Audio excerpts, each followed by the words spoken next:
Hi, it's Monday, July 21st. I'm Max Brantley with news from the Arkansas Times. And gee, there's not a lot of news today. It seems like we're running replays. The candidates for U.S. Senate are fighting about debates. Tom Cotton wanted a debate. He said Mark Pryor did, and now Mark Pryor's agreed to two debates, and Tom Cotton won't agree to those.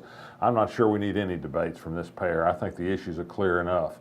News more today in the governor's race. More attacks from the Republican Governors Association on Mike Ross, the Democratic candidate for governor.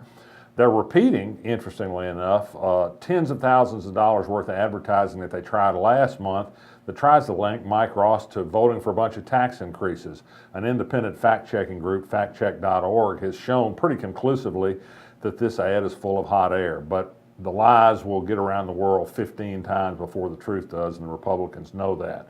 One little piece of political news on the Arkansas Times today that I urge you to look at, and that's a statement from a Democratic candidate for state treasurer, Karen Garcia.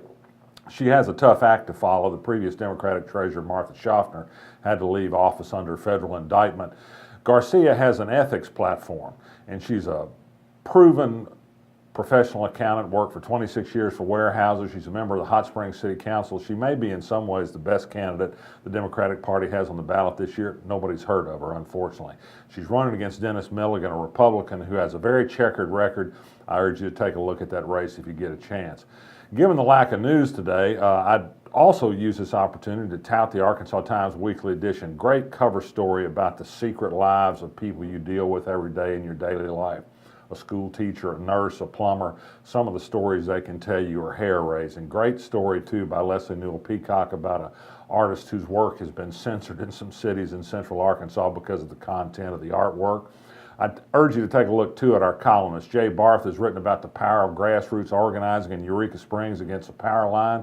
Ernie Dumas explains again the fallacy of cutting taxes as a way for states to reach economic prosperity.